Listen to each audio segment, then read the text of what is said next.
Friends, welcome to microbiological concepts. நீங்கள் நம்ம சேனலை ஃபஸ்ட் டைம் பார்த்துட்டு இருந்தீங்க அப்படின்னா மறக்காமல் சப்ஸ்கிரைப் பண்ணுங்கள். கூடவே அந்த பெல் ஐக்கானை கிளிக் பண்ணிங்க அப்படின்னா நான் அடுத்தடுத்து போஸ்ட் பண்ணக்கூடிய ஒவ்வொரு வீடியோஸும் உங்களுக்கு நோட்டிஃபிகேஷனில் வரும். சரியா? இப்போ நம்ம பார்க்கக்கூடிய டாப்பிக்கை ஒவ்வொரு மைக்ரோபயாலஜிஸ்ட்டும் ஃபாலோ பண்ணக்கூடிய ஒரு டாபிக். அதே மாதிரி இது நம்ம எல்லாரும் தெரிஞ்சிக்க வேண்டிய ஒரு இம்பார்ட்டண்ட்டான ஒரு டாபிக் தான் ஸ்டெர்லைசேஷன். ஸ்டெர்லைசேஷன் எடுத்துட்டாலே அதில் 2 டைப்ஸ் இருக்குது. Sterilization by dry heat and sterilization by moist heat. இந்த ஸ்டெர்லைசேஷனை பற்றி நம்ம டீட்டெயில்டாக பார்க்குறதுக்கு முன்னாடி சில டேர்ம்ஸை பற்றி நம்ம தெரிஞ்சுக்கணும். சரியா? ஸ்டெர்லைசேஷன் அப்படின்னு எடுத்துட்டாலே is the process of killing all micro organisms such as bacteria, virus and fungi with the use of either physical or chemical agents. ஒரு ஃபிசிக்கல் ஏஜெண்ட் இல்லைனா ஒரு கெமிக்கல் ஏஜெண்ட்டை யூஸ் பண்ணி எல்லா மைக்ரோ ஆர்கானிசத்தையும் கில் பண்ண அந்த ப்ராசஸோட நேம் தான் ஸ்டெர்லைசேஷன்.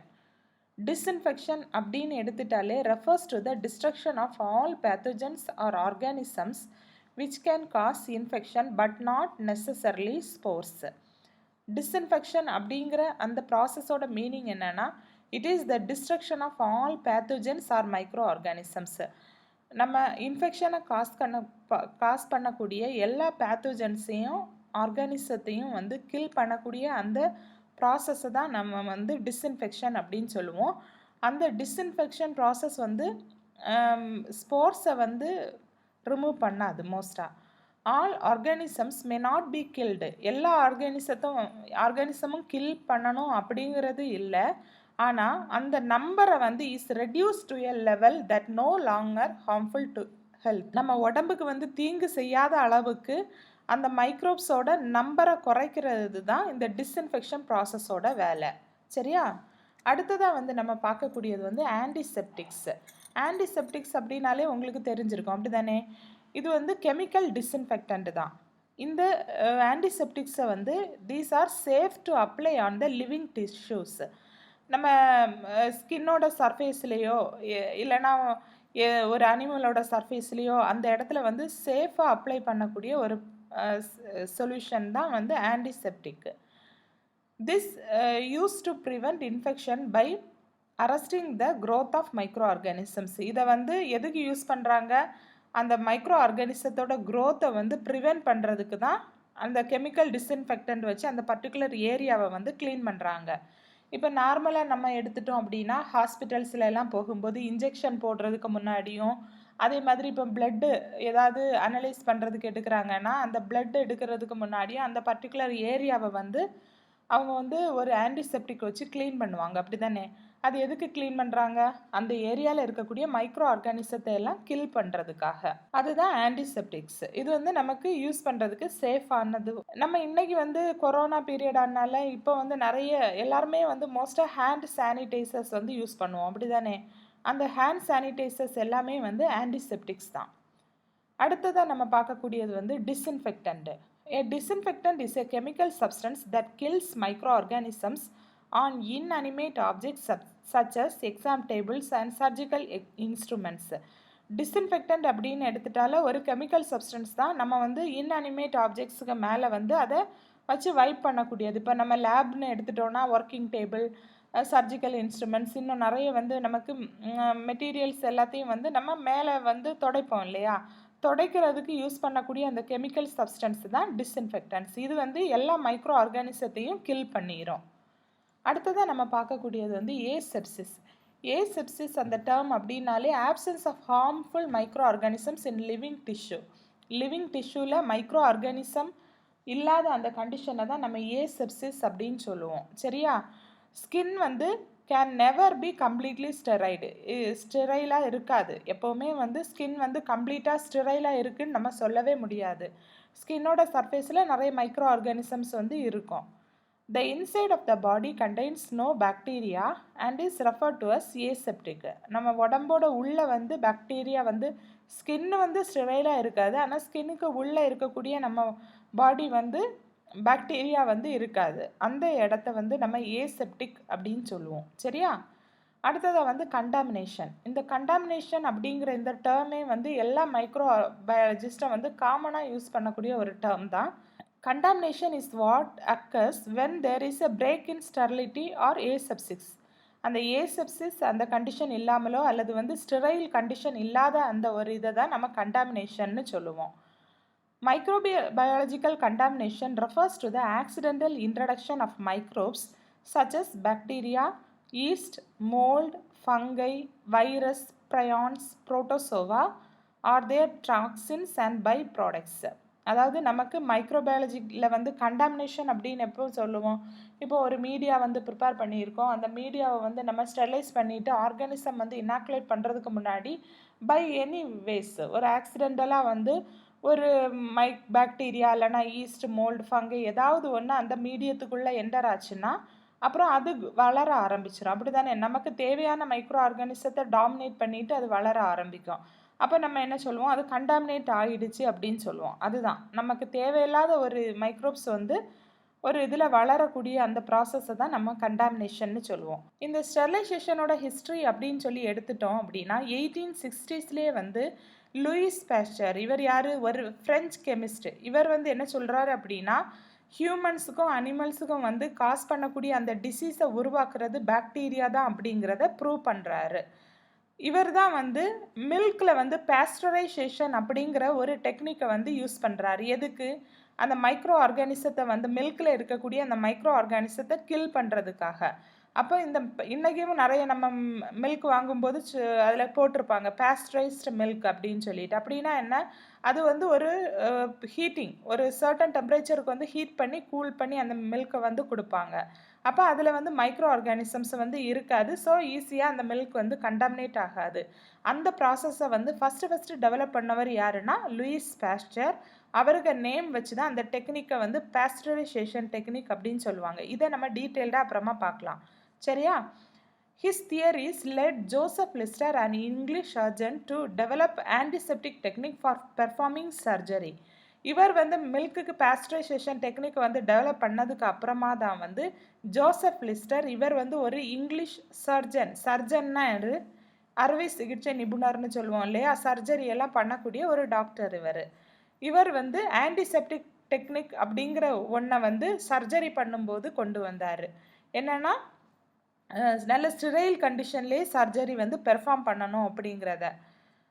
1940s வந்து அனிமல்ஸுக்கு வந்து சர்ஜரி பண்ணும்போது, அதான் வெட்டினரி சர்ஜரி, அப்போவே வந்து ஏசெப்டிக் கண்டிஷன்ஸை வந்து ஃபாலோ பண்ணுறதை வந்து கொண்டு வந்தாங்க, நடைமுறைக்கு கொண்டு வந்தாங்க.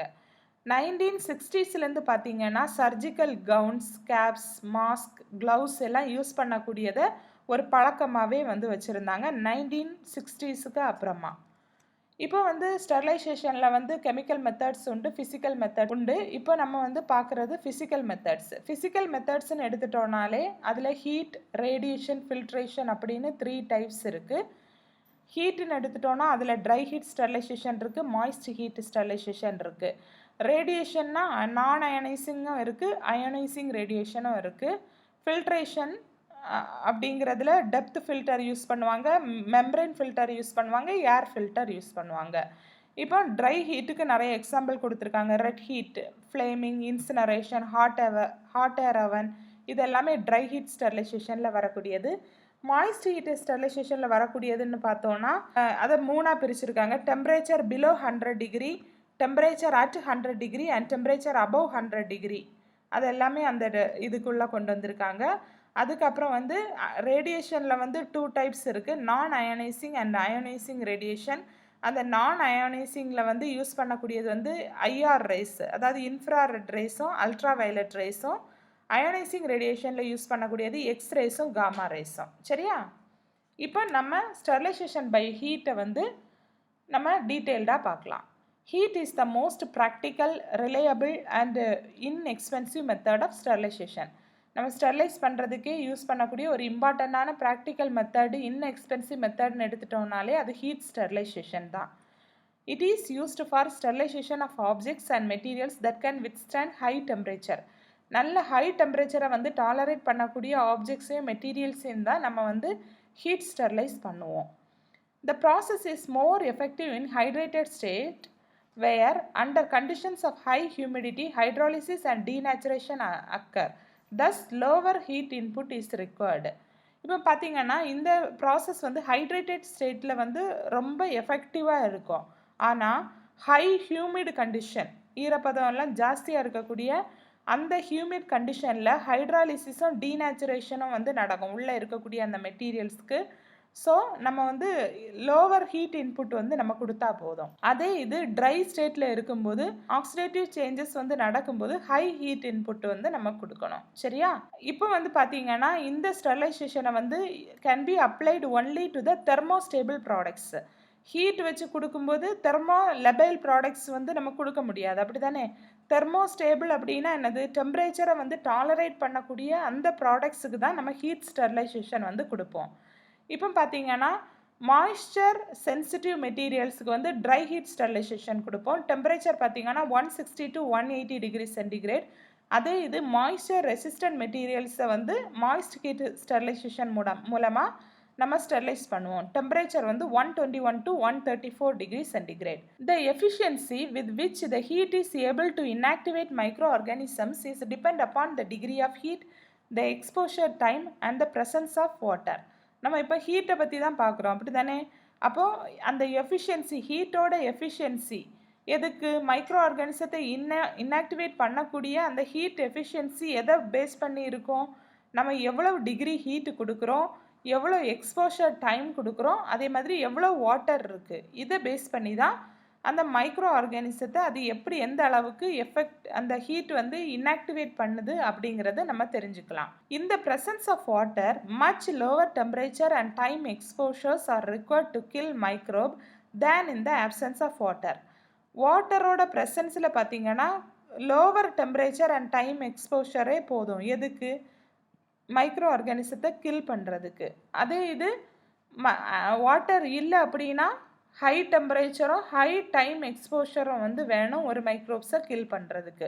ட்ரை ஹீட் ஸ்டெரிலைசேஷனோட எக்ஸாம்பிள்ஸ்னு பார்த்தோன்னா இன்சினரேஷன், ரெட் ஹீட், அதுக்கப்புறம் ஃப்ளேமிங் ஹாட் ஏர் அவன். ட்ரை ஹீட் ஸ்டெரிலைசேஷனில் டெம்பரேச்சர்னு பார்த்தோன்னா 160 to 180 degree centigrade and request exposure time வந்து 2 hours. இப்போ வந்து நம்ம எவ்வளவு டெம்பரேச்சர் வந்து தேவையோ அதுக்கு ஏற்ற மாதிரி டெம்பரேச்சர் வந்து ஜாஸ்தியாக இருந்ததுன்னா எக்ஸ்போஷர் டைம் கம்மியாக இருக்கும். டெம்பரேச்சர் கம்மியாக இருந்ததுன்னா எக்ஸ்போஷர் டைம் வந்து ஜாஸ்தியாக கொடுப்பாங்க. அப்போ அதை டிபெண்ட் பண்ணி தான், அந்த டெம்பரேச்சரை டிபெண்ட் பண்ணி தான் அந்த எக்ஸ்போஷர் டைம் வந்து மாறும். The benefit of dry heat includes good penetrability and non corrosive nature which makes it applicable for sterilizing glasswares and metal surgical instruments. அதாவது நம்ம ட்ரை ஹீட்டோட பெனிஃபிட்னு பார்த்தோன்னா இது வந்து குட் பெனிட்ரபிலிட்டி, ஈஸியாக ஊடுருவி போகும் அந்த மெட்டீரியல்ஸுக்குள்ள. அதே மாதிரி இது நான் கரோசிவ் நேச்சர். நான் கரோசிவ்னா என்னது? அரிக்கக்கூடிய தன்மை வந்து இதுக்கு கம்மி. ஸோ நம்ம வந்து கிளாஸ்வேர்ஸை ஸ்டெரிலைஸ் பண்ணுறதுக்கும் மெட்டல் சர்ஜிக்கல் இன்ஸ்ட்ருமெண்ட்ஸை ஸ்டெரிலைஸ் பண்ணுறதுக்கும் இந்த ட்ரை ஹீட் ஸ்டெரிலைசேஷன் ரொம்ப இம்பார்ட்டண்ட்டான ஒரு process. It is also used for, அதை தவிர sterilizing non aqueous thermostable liquids and thermostable powders. Temperature tolerate பண்ணக்கூடிய நான் ஆக்வஸ் லிக்விட்ஸையும் பவுடர்ஸையும் கூட இந்த ப்ராசஸ் மூலமாக நம்ம ஸ்டெரிலைஸ் பண்ணலாம். நார்மலாக வந்து பார்த்திங்கன்னா ட்ரை ஹீட் வந்து டிஸ்ட்ராய் பாக்டீரியல் எண்டோடாக்சின்ஸ். பாக்டீரியல் எண்டோடாக்சின்ஸை வந்து ஈஸியாக இது வந்து டிஸ்ட்ராய் பண்ணிடும். இது வந்து மற்ற வேஸில் which are difficult to eliminate by other ways, வேறு வேஸ் மூலமாக அதை வந்து நமக்கு டிஸ்ட்ராய் பண்ணுறது வந்து ரொம்ப கஷ்டம். அதனால தான் வந்து கிளாஸ் பாட்டில்ஸை வந்து ஸ்டெரிலைஸ் பண்ணுறதுக்கு இந்த ப்ராசஸை யூஸ் பண்ணுறாங்க. This property makes its applicable for sterilizing glass bottles which are to be filled aseptically. இப்போ ரெட் ஹீட்டை வந்து நம்ம பார்க்க போகிறோம். Articles suggest bacteriological loop strips, forceps and spatulas are sterilized by holding them in Bunsen flame till they become red hot. அது நல்ல சிவப்பாக வரக்கூடிய ரெட் ஹாட் ஃப்ளேம் வர்றது வரைக்கும் லூப் ஸ்டெரிலைஸ் பண்ணலாம். அப்புறம் ஃபோர்சப்ஸ் அண்ட் ஸ்பேச்சுலஸை வந்து நம்ம ஸ்டெரிலைஸ் பண்ணலாம். This is a simple method for effective sterilization of such articles but is limited to those articles that can be heated to redness in flame. இப்போ பார்த்தீங்கன்னா இந்த லூப்பு இந்த மாதிரி நம்ம ரெட் ஹாட்டில் வந்து ஸ்டெரிலைஸ் பண்ணுறது வந்து ஒரு சிம்பிள் மெத்தடு. ஒரு பர்னரில் வந்து ஈஸியாக நம்ம லூப்பை காமிச்சோனாலே போதும், அது ஸ்டெரிலைஸ் ஆகிடும். இதுக்குன்னு நிறைய டெம்பரேச்சரோ டைமோ எதுவுமே தேவையில்லை. ஆனால் எல்லா மெட்டீரியல்ஸும் இப்படி பண்ண முடியாது. இதுக்குன்னு சர்டன் மெட்டீரியல்ஸ் மாத்திரம் தான் இந்த ரெட் ஹீட் ஃப்ளேமில் வந்து பண்ண முடியும். அடுத்து நம்ம பார்க்கக்கூடியது வந்து ஃப்ளேமிங். ஃப்ளேமில் எதெல்லாம் சூடு பண்ணலாம் அப்படின்னது. This is a method of passing the article over a Bunsen flame but not heating it to redness. நம்ம ஃபஸ்ட்டு இதில் என்ன பார்த்தோம், ரெட் ஹாட்டுனா அது ரெட்னஸ் வர்றது வரைக்கும் நம்ம ஹீட் பண்ணுவோம். ஆனால் இங்கே அப்படி கிடையாது. இப்போ கிளாஸ் வேஸ்னாலும் சரி, ஒரு கிளாஸ் லைடுனாலும் சரி, ஒரு கோனிக்கோ ஃப்ளாஸ்கோட மவுத்தாக இருந்தாலும் சரி, அந்த ஃப்ளேமை அப்படியே கிராஸ் பண்ணுவோம். கிராஸ் பண்ணி ஒரு 2-3 டைம்ஸ் வந்து அந்த ஃப்ளேமை வந்து அந்த விளிம்பு வந்து அப்படியே அந்த தீக்க உள்ளே வந்து கடந்து போக தான் வைப்போம். ரொம்ப நேரம் வச்சு சூடு பண்ணோன்னா அது வந்து உடஞ்சிரும். அதனால் அந்த ஜஸ்ட் பாசிங் தான் பண்ணுவோம். ஆர்டிகல்ஸ் சச்சஸ் என்னென்ன சூடு பண்ணுறாங்கன்னு பார்ப்போம். ஸ்கேல்பல்ஸு, அந்த ஃப்ளேமை செகண்ட் ஃபோட்டோவில் போட்டிருக்கேன் பார்த்தீங்களா, அதுதான் scalpels. Mouth of the test tubes first photo. அடுத்து வந்து ஃப்ளாஸ்க், கிளாஸ் லைட்ஸ் தான் தேர்டு பிக்சர். நம்ம microscopic slides and cover slips are passed through the flame a few times. ஒரு 2-3 தடவை அப்படி பாஸ் பண்ணாலே போதும், அந்த மவுத்தில் இருக்கக்கூடிய வெஜிடேட்டிவ் செல்ஸ் எல்லாம் செத்து போயிடும். ஆனால் அது வந்து ஸ்போர்ஸை கில் பண்ணும் அப்படிங்கிறது ஒரு கேரண்டியே கிடையாது. ஏன்னா ஸ்போர்ஸை வந்து கில் பண்ணணும்னா நிறைய டைம் டியூரேஷன் வேணும், நல்ல ஹீட் வேணும். ஆனால் இவ்வளோ ஷார்ட் எக்ஸ்போஷரில் அது வந்து ஸ்போர்ஸை கில் பண்ணுமா அப்படிங்கிறது ஒரு கேரண்டி கிடையாது. Even though most vegetable cells are killed, there is no guarantee that spores too would die on such short exposure. அதை தான் இதில் சொல்லியிருக்காங்க. This method too is limited to those articles that can be exposed to flame.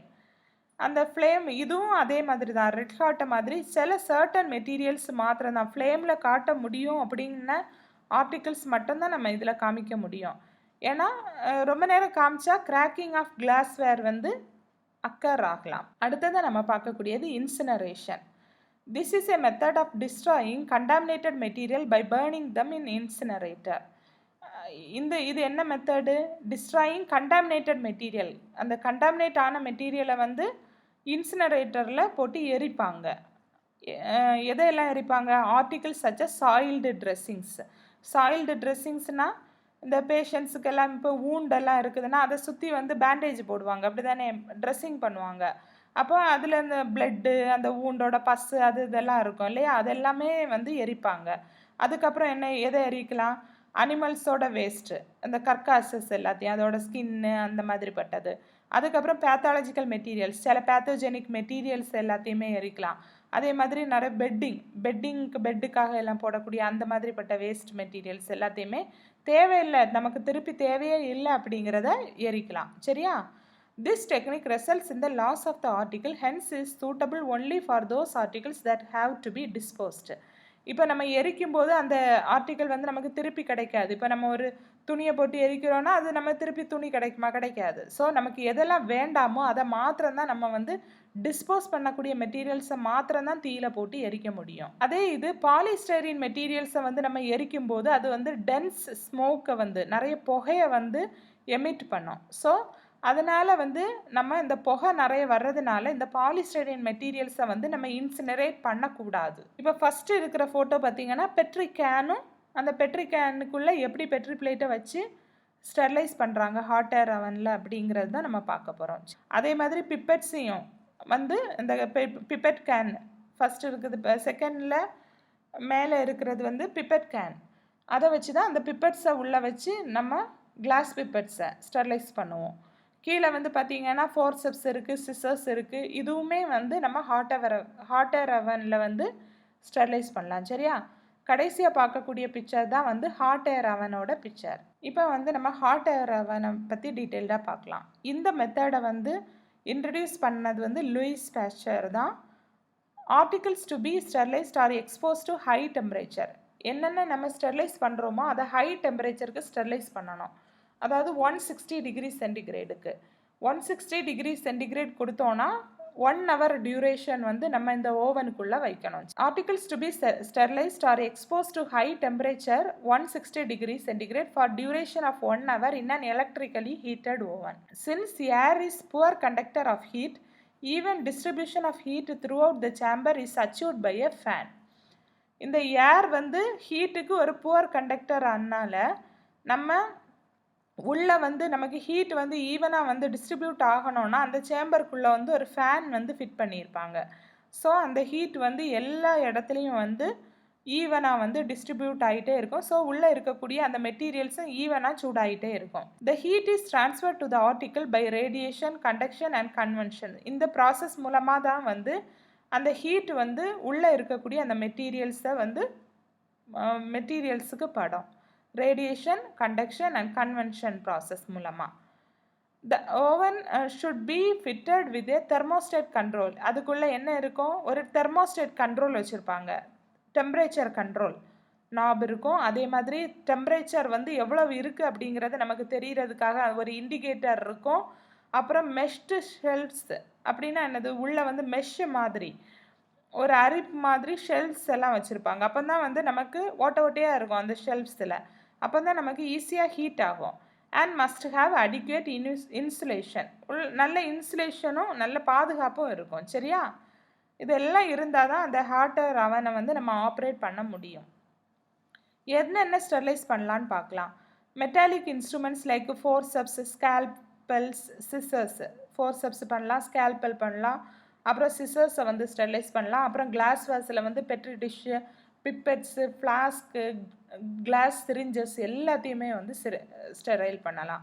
அதுக்கப்புறம் swabs பண்ணலாம், oils பண்ணலாம், grease, petroleum jelly and some pharmaceutical products எல்லாத்தையுமே வந்து நம்ம ஹாட்டர் அவனில் வந்து சூடு பண்ணலாம். பட் அந்த டெம்பரேச்சர் தான் மாறி மாறி வரும். சரியா? அந்தந்த நம்ம என்ன உள்ளே வைக்கிறோமோ அதுக்கு தகுந்தாப்பில். நார்மலாக பெட்ரி பிளேட்ஸு, பிப்பட் கேன் எல்லாம் வைக்கிறோம் அப்படின்னா, கோனிக்கல் ஃப்ளாஸ்க் இதெல்லாம் வைக்கிறோம் அப்படின்னா நார்மலாக கொடுக்குற டெம்பரேச்சர் வந்து 160 டிகிரி சென்டிகிரேட் ஃபார் 1 hour கொடுப்பாங்க.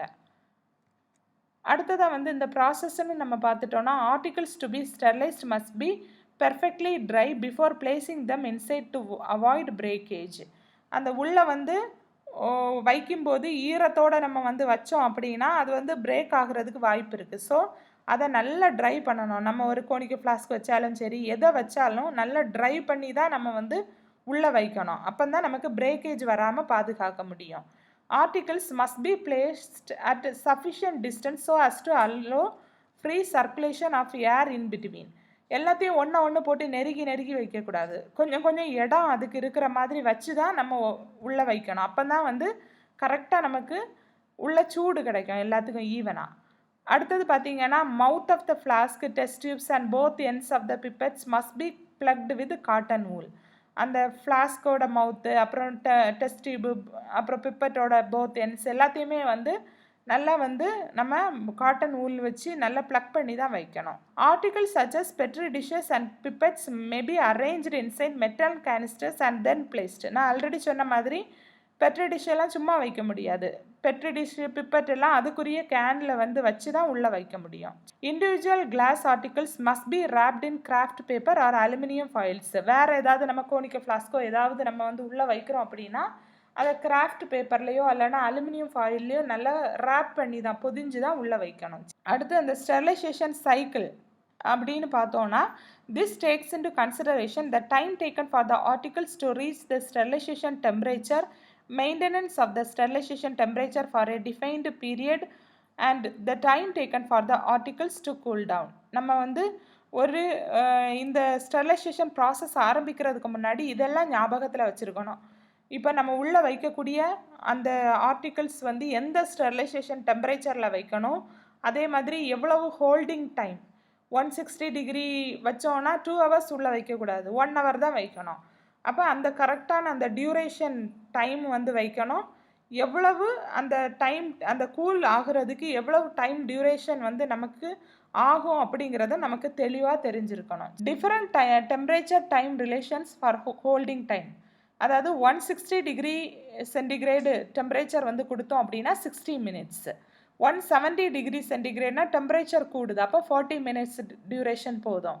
அதே இது 180 டிகிரி சென்டிகிரேடு வந்து டெம்பரேச்சர் கொடுத்தோன்னா 20 minutesலேயே ஸ்டெர்லைஸ் ஆகிடும். ஸோ அதை வந்து நமக்கு கவனமாக வச்சுருக்கணும். Increasing temperature by 10 degrees shortens the sterilization time by 50%. இப்போ 10 டிகிரி வந்து நம்ம டெம்பரேச்சரை கூட்டினோன்னா அது 50% அளவுக்கு அந்த டைம் டியூரேஷனை வந்து ஷார்டன் பண்ணி கொடுக்கும். த hot air oven must not be opened until the temperature inside has fallen below 60 degree to prevent the breakage of the glass verse.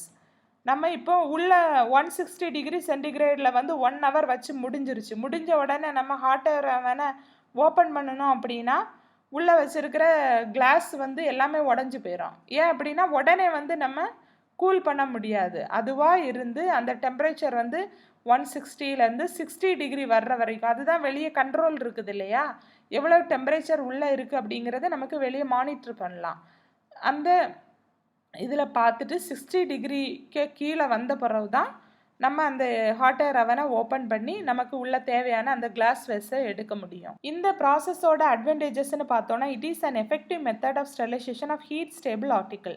ஹீட்டை டாலரேட் பண்ணக்கூடிய ஆர்டிக்கிளுக்கு ஒரு எஃபிஷியண்டான மெத்தட் இது. இந்த ஆர்டிகிள்ஸ் நம்ம உள்ள சூடு பண்ணுறது எல்லாமே வந்து ஸ்டெரிலைசேஷன் ஆகும்போதும் ட்ரையாக தான் இருக்கும். This is the only method of sterilizing oils and powders. ஆயிலையும் பவுடரையும் ஸ்டெரிலைஸ் பண்ணக்கூடிய ஒரே மெத்தட் வந்து இந்த ட்ரை ஹீட் ஸ்டெரிலைசேஷன் தான். டிஸ்அட்வான்டேஜஸ்ன்னு பார்த்தோன்னா, since air is poor conductor of heat, hot air has poor penetration. அந்த ஏர் வந்து ஹீட்டுக்கு வந்து புவர் கண்டக்டர், ஸோ ஹாட் ஏருக்கு வந்து புவர் பெனிட்ரேஷன் தான் இருக்கும். இது ஒரு டிஸ்அட்வான்டேஜ். அடுத்து பார்த்திங்கன்னா, உள்ளே நம்ம காட்டன் உல் இல்லைனா பேப்பர் ஏதாவது நம்ம உள்ளே வச்சோன்னா சில நேரம் அது ஸ்லைட்லி சேர்டுனா என்னது எரிஞ்சிரும், லைட்டாக வந்து எரிஞ்சு பொசுங்கினாப்பில் இருக்கும், இல்லைனா வந்து ஒரு மாதிரி பிளாக்கன் ஆயிரும் அந்த காட்டன் உல். அது ஒரு டிஸ்அட்வான்டேஜ். சில நேரம் கிளாஸஸ் மே பிகம் ஸ்மோக்கினா என்னது புகையாக வர்றது, அப்போ சில நேரம் அந்த மாதிரி ஆகிடும், அதுவும் ஒரு டிஸ்அட்வான்டேஜ் தான். Takes longer time compared to autoclave. நம்ம மாய்ஸ்ட் ஹீட் ஸ்டெரிலைசேஷன் இப்போ ப்ரெஷர் குக்கர் எல்லாம் பார்த்தீங்கன்னா 121 டிகிரியில் கொடுத்தோன்னா நமக்கு வந்து 15 minutesல வந்து நமக்கு ஸ்டெரிலைஸ் ஆகி கிடச்சிரும். பட் இங்கே வந்து பார்த்திங்கன்னா அந்த டைம் வந்து டியூரேஷன் வந்து ஜாஸ்தி, 1 hour அந்த மாதிரி வச்சாலும் அந்த 1 hourக்கு அப்புறம் அது கூலிங் ஆகிறது வரைக்கும் வெயிட் பண்ணிட்டு தான் ஓப்பன் பண்ண முடியும். ஸோ அந்த ஆட்டோக்ளேவை கம்பேர் பண்ணும்போது இது வந்து நிறைய நேரம் எடுக்கும். இதுவும் ஒரு டிஸ்அட்வான்டேஜ் தான். இவ்வளோ நேரம் நம்ம வந்து இந்த ஸ்டெரிலைசேஷன் பை ட்ரை ஹீட் வந்து நம்ம பார்த்தோம். இதில் ஏதாவது டவுட் இருந்ததுன்னா நீங்கள் வந்து கமெண்ட் செக்ஷனில் சொல்லுங்கள், சரியா? வேறு ஏதாவது டாப்பிக்கில் உங்களுக்கு நான் வீடியோ போஸ்ட் பண்ணணுன்னாலும் நீங்கள் வந்து சொல்லுங்கள், அடுத்தடுத்து அந்த வீடியோஸ் வந்து வரும், சரியா? Okay, thank you.